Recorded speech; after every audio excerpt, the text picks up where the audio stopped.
Okay, today we have a wonderful guest, author Tamara Grantham, Hello. and we are Hey, so Tamara. happy to have her with us. I think she's an amazing example of enduring, and she has a great path to publishing that we're going to hear about today. So, Tamara Grantham is the author of more than 20 books and novellas, including many multi-award winning fantasy novels for middle grade through adult readers. Many of her novels launched as #1 bestsellers on both Amazon and Barnes & Noble. Some of her awards include 2 first-place Roan Awards, a Praiseworthy Award, and an IndieFab Book of the Year Award for Fantasy. Born and raised in Texas, Tamara now lives with her husband and 5 children in Wichita, Kansas. When she gets a moment to relax, which is rare, I guarantee it, she enjoys reading fantasy novels and watching every Star Wars or Star Trek movie ever made. It's the So, truth. yes. Yeah. Moments We're to glad to have you. relax. I'm a So big what geek. is that? I'm right there Well, with you. It's all good. we're so happy to have you, Tamara. So welcome. Will you share with us your path to Thank publishing? you. I started writing in 2010, and after I finished my first book, I had this question like, okay, what now? What do I do? I've written a book. Do I want to publish? And so I decided if I want my book to be seen and to be read by people, then I will have to publish, which I very much did. I wanted to share it with people. So I started researching how to publish, started sending out query letters, started writing a second book, then a third book, then a fourth book. And I was just trying to have an open mind. I realized that a lot of people got rejected, especially when they started querying their first book. And I just tried to have a thick skin. And I did get some positive feedback from my queries, but I also got some rejections too. And I started attending writing conferences, and I started going to classes about writing, about publishing. I really wanted to get my work polished before I tried to publish anything. I didn't want to just jump into publishing before I was ready or before my writing was up to where it needed to be. So I'm really grateful that I wrote those first 3 books. A lot of people might say, oh, you wasted your time because my first 3 books never got published. But really, I feel like it was so worth it to write those books and to really learn the ins and outs of writing a good story and of storytelling and like how to trim your novel down, how to get it within the right word count. And as I was doing this, I took a class by an author named William Bernhardt, and he's written like 60 books. He's a New York Times bestseller. He's very successful. He runs writing conferences and small group seminars. So I took a small group class from him, and it was like eye-opening, so eye-opening. Okay. And I That's would exciting. stay up. Yeah, it was a week-long class, and I would stay up till 1 and 2 in the morning doing all the homework he gave us. Good But it for was you. worth it, and I loved every second of it. And I had 3 small kids at the time, and my poor husband was trying to take care of them while I was doing this class. But It's a good husband. yeah, he is extremely supportive, and I'm very thankful for that because I know a lot of people don't have that kind of support. So Yeah. That's I don't awesome. want to take it for granted. But what ended up happening is that writing mentor that I talked about, William Bernhardt, he started writing serialized novellas online, and he wanted to include some of his past writers who attended that class. And so he invited me to join, and I ended up writing 4 novellas for that. They're no longer published, they just came out monthly online. But that's really how I got my start. And because I was able to publish those online novellas with him, it opened my eyes to the whole world of publishing. And I started researching different avenues of publishing because I had started out sending out queries and looking at the big 5 publishers, but it made me realize that there's other publishers who are also successful. And that's how I found my first publisher for my first novel, which was Dream Thief. It was my 4th book that I wrote. Yay. Cool. Yeah, it was so exciting when I found out because I really wanted to publish some of the things I was looking for in publishers was, are they actually promoting your books or are they promoting themselves? If they're promoting themselves, I feel like they're not going to be promoting your books. So when you look at their webpage, you want to see book covers on their webpage, and you don't want to see things like, we'll promote your book, because no, if you're promoting my book, you're going to have book covers. To me, that's a professional publisher, and that's somebody who's going to help you be successful as an author. Absolutely. So tell us a little bit more about where you are right now and what you're publishing, what's going on. I'll tell you what, right now it's a whirlwind. Okay. I've written a lot, and I'm trying to figure out where everything needs to go. I've written a middle grade fantasy called Judah Starweaver, which I'm really excited about. All my kids, or all my older kids, have read it. My niece has read it. They're all like really rooting. I've never had my kids root for a book like they have for this one. Yeah, they're all really rooting for this book, and they're like, when is it going to come out? When is the sequel coming out? So I'm really excited for this one, and I've decided it's going to be my first foray into self-publishing. So I'm going to self-publish that. I've already gotten the cover, and it's amazing. So I'm excited. We'll see how this goes. That is exciting. And then, yeah. So that's where I'm at right now. I've got some other projects down the line, but right now that's the one I'm focusing on. I've now published, I know it's more than a dozen books. I know I've written more than 20, so it's probably around 15 or 16 that I've now published. That's where I am right now. I feel like, sometimes I feel like I know what I'm doing and I've got this, and sometimes I feel like I have no idea what I'm doing. Every book is different. So, yeah. It's a different journey for each project, and good for you. Congratulations. It is. Yeah. Thank you. And I don't want to be where I get too comfortable. Like, I want to push myself. I want to try new things.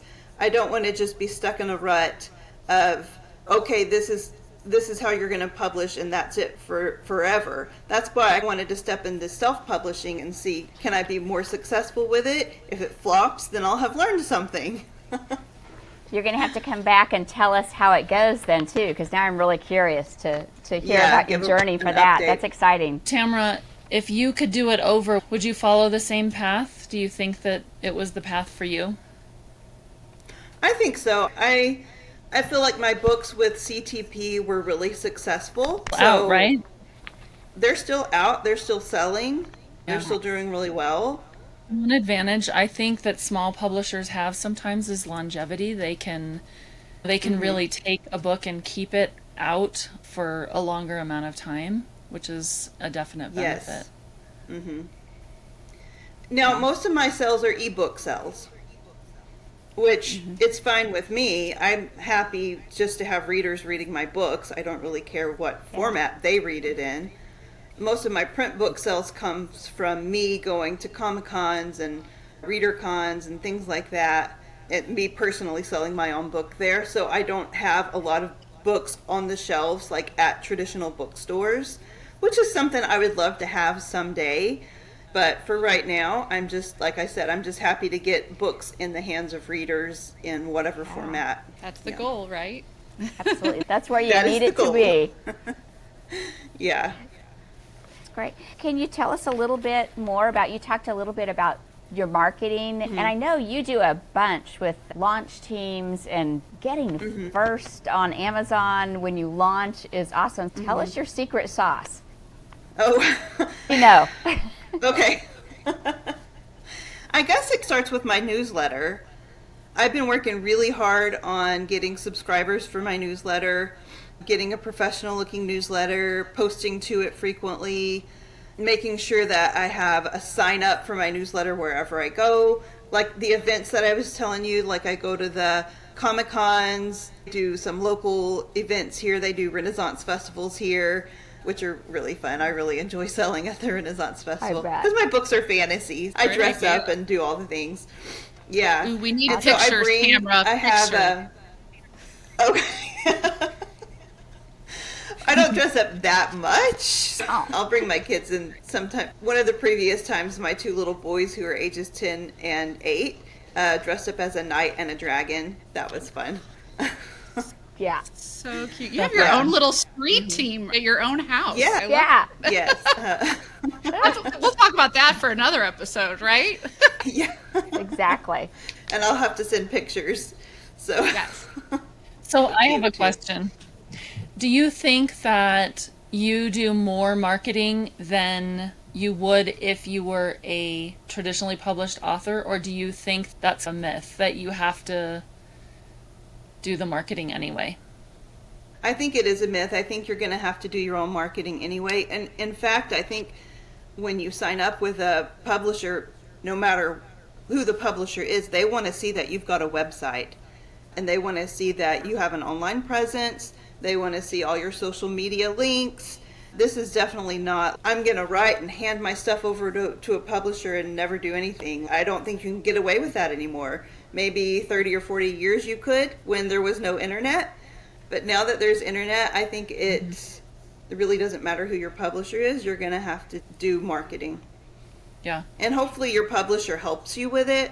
But I would never rely only, even if I was published with the greatest publisher ever, I would never just sit back and be like, okay, I'm done. I'm just going to write all day and never get online and never market my stuff. So Tell us a little bit more about your newsletter. Do you do one monthly? It sounds like your subscribers are waiting to hear from you. Yeah, what I do, and I said it starts with your newsletter, but I should probably say it also starts with your website, because you want a website where your potential subscribers can go and sign up for your newsletter.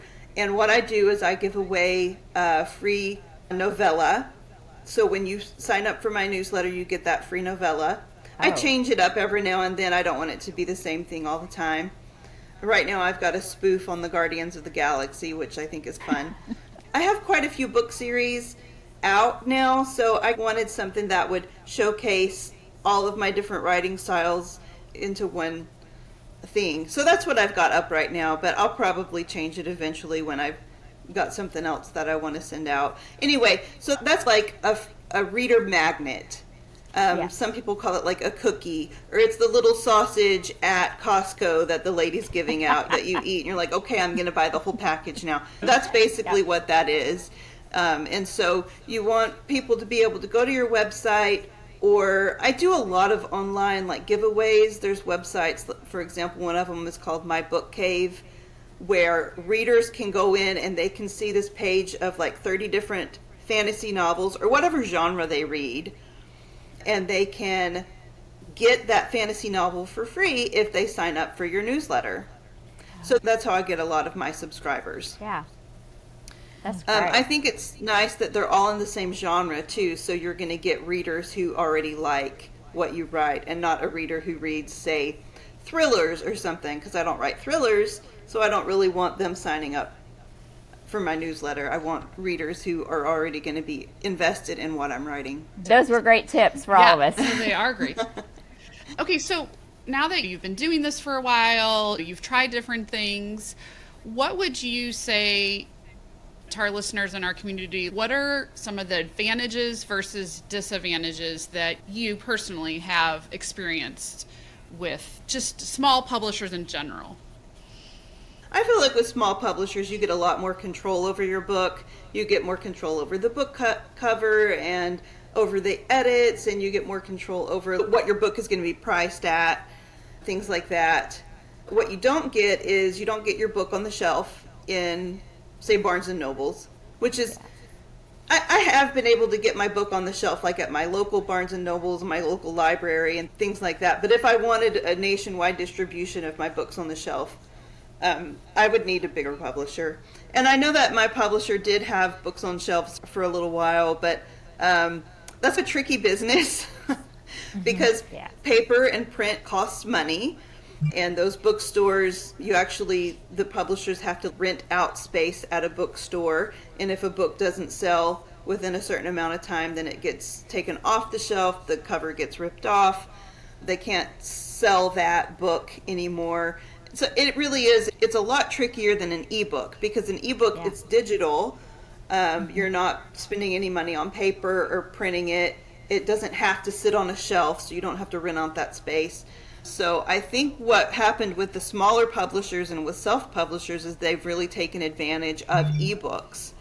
And I think that's how a lot of authors have been so successful publishing on their own, because they can still get print books, but you don't have to pay for warehouse space or things like that. You can do print on demand.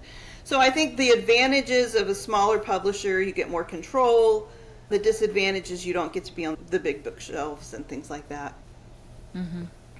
What about foreign rights or anything like that? Do the smaller publishers try to sell foreign rights or anything, or can you go and sell foreign rights? I've really never gotten into foreign rights. I've never gotten that far before. I know of a few authors who have. I know that my books are, say, like on Amazon Canada, Amazon Germany, Amazon Australia, France, UK, Wow. a bunch of different places like that. But as far as the foreign rights go, I've never really gotten into that myself. I know my books aren't Tamara, you mentioned translated, so that you're going to step into the self-publishing world and give that a go, which is awesome. Do you have any thoughts or plans of trying traditional publishing out? oh, that's always been like my topmost goal. I've got a book right now that I might try. I'm going to a conference in September, and we're doing a publisher's lunch where you can pitch your book to a room full of publishers and agents. I don't want to be stuck in one mode of publishing and say that's it. In fact, I know a lot of traditionally published authors who are traditionally published and then they self-publish also. And if I could do that, that would be amazing. Yeah, I'm definitely not going to stick myself into one category and say this is what I'm doing as far as publishing, and I'm never going to do anything else. Like, I want to try everything. I want to see how everything works. You were talking about conferences that you go to, and so how do you feel in your publishing? How has that helped you connecting in person? I love it. I love being able to go to a conference and be able to talk face to face with an editor or an agent. Yeah. I think it really makes you realize that these are real people, and it's not just a name on a screen, and it's not nearly as, actually, it can be very intimidating. But I remember the first time that I went to a conference and I met two agents, I was actually asked to be their ride. I think they call it being a shepherd. And I was asked to be a shepherd for one of the agents. And I was so, like, freaked out. And I was telling my husband, like, I don't know what to do. I'm going to be in a car with an agent from New York. And what am I going to... But he ended up being, like, super down to earth, really friendly. And we talked about things like our kids and internet safety and things like that. And I was like, that's just things regular people talk about. We agents are people too. I just have to say Yes. that. We agents are people too. Yeah. Heather, you're biased. And that was yeah. That was eye-opening for me because I wasn't scared of agents after that. And when I would go to these conferences and pitch to them, I would just remember, okay, they're people. Yeah. They're real people. They're not like anybody to be afraid of. You're wanting to find industry professional, an editor, an agent, art director, whomever to work with. And they're also trying to find creators that they want to work with. Everyone at the table is wanting to make the best product possible. So it's not just one-sided. And I think it's easy, I know it is for me too, to forget that sometimes, that they're trying to find people that they like and that are kind. That's the number one thing I hear when when an editor or agent is asked, what are you looking for in a client? And almost always the first one is kindness. And I think that you can find that when you're in person. That's where those relationships start. I know I've found critique partners that I've written with for years now that I met at a conference or a retreat, and there's something to be said about that. Yeah. I have a burning question that I've been thinking about ever since Heather said that you have 5 children. How do you manage your time? Good question. That is a really good question. I think writing actually helps with that because I feel like I get my me time, I get to do what I want to do, and then when I'm not writing, that is my time with my kids. And I feel like, okay, let's go do something fun. It doesn't have to be a big thing. We can just go for a walk outside or walk to the playground. Not today, it's 104 degrees. We're not doing anything outside, so maybe swimming. But yeah, I feel like I recharge, honestly, when I write. Sometimes I don't. Sometimes it's really exhausting. But if I'm really enjoying what I'm writing, and I feel like that's my me time. And so when I'm not writing, that's mom and kid time.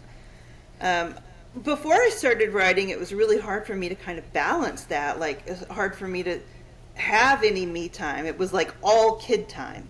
But my kid time wasn't great because it was like I wasn't recharged.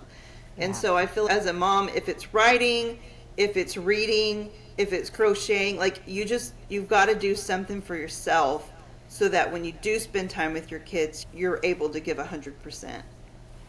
I'm not saying I'm perfect at that. I definitely have to take a nap. I have to do other things, not just write. Sometimes writing, like I said, sometimes writing can be draining.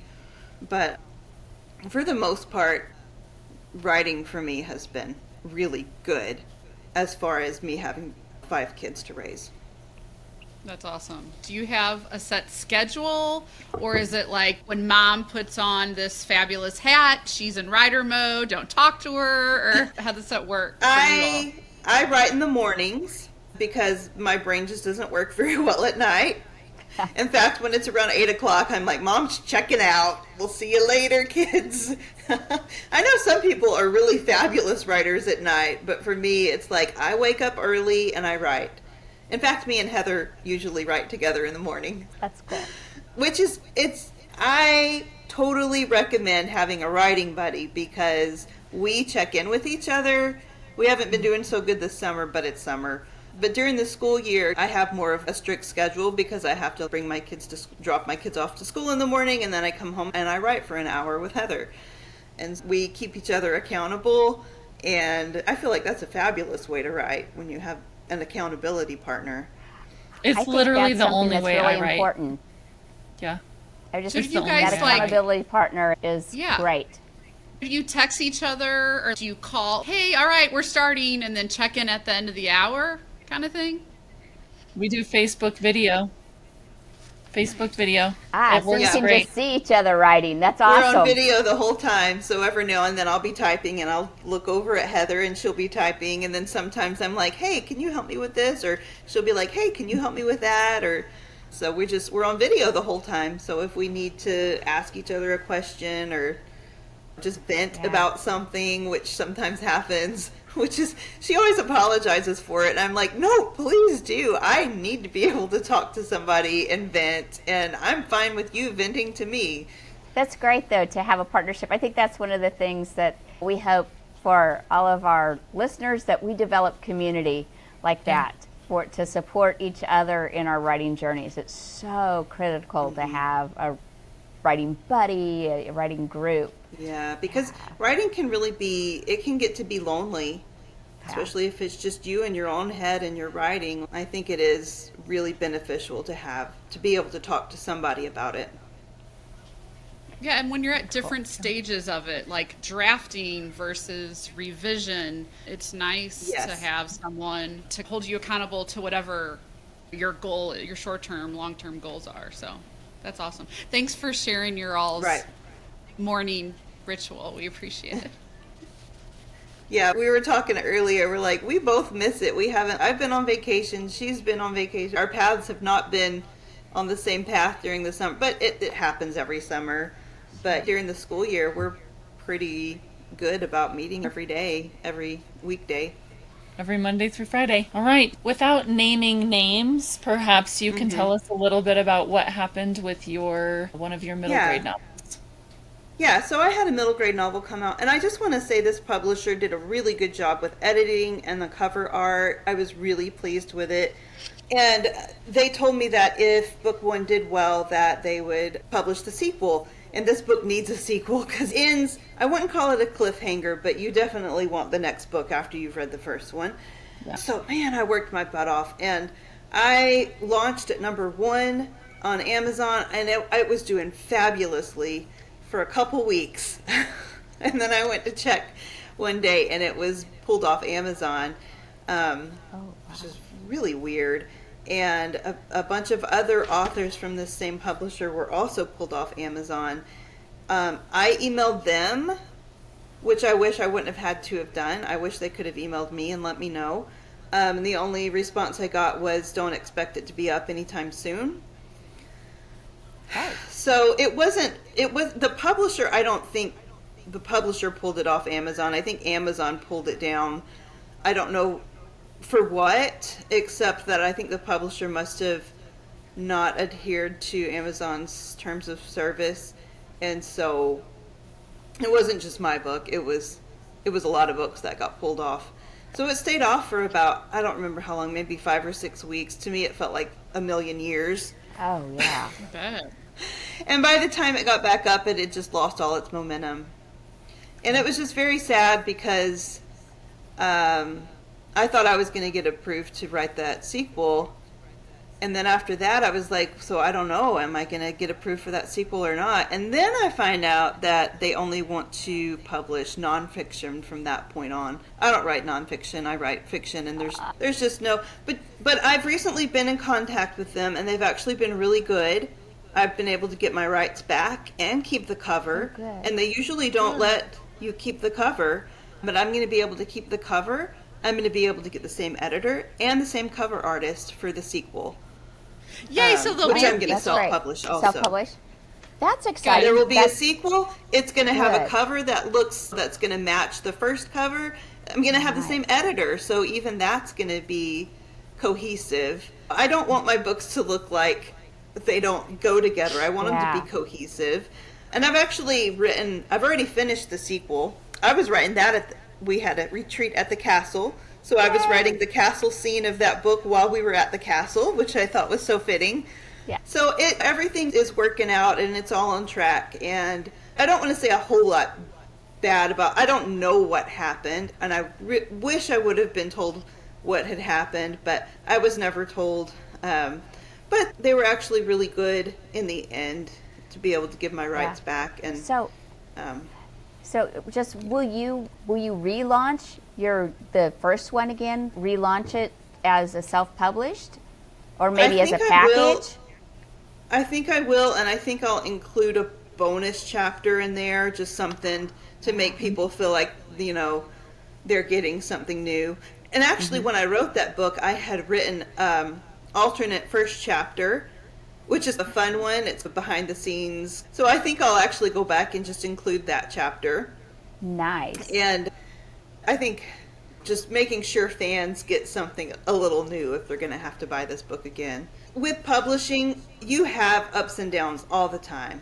Okay. Especially if you've published a couple of books. You're going to figure out that there's not a perfect publishing company out there. No. They're all going to have their pros and cons.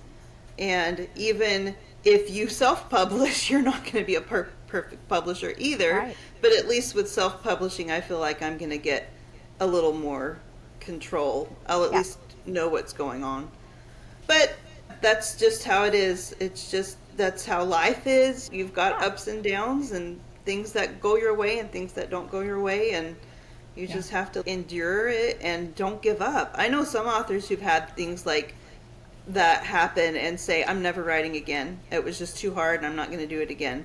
And I just feel like that's so sad. I feel like they've got talents that need to be shared, and just, you're going to get sad. You're going to have some low moments. I've definitely had my low moments. Just ask my husband how many times I've said, I don't want to write anymore. Have more Tamara Grantham books out there. Thank you. Absolutely. You've been so inspiring. Well, I enjoy it and I'm passionate about it. So you're welcome. Thank you for having me. I think this is such a great opportunity. It's so fun to get to talk with you again, and I can't wait to hear about how your new adventures turn out. We're going to be following up and checking in. I hope I have a good report for you. I'm a little nervous, but I've seen my covers. I've gotten my Judah Star Weaver cover, and I am so excited about it. I've already done the official cover reveal. So we can find you at tamaragrantham.com, right? Yes, that's right. All right. We Absolutely. And will we'll be be checking putting- in on you then. Yeah, and all the goodies, your social media and everything will all be in the show notes, so don't worry about not being able to find Tamara out there. Thank you for coming, right. Tamara. It was great to have you.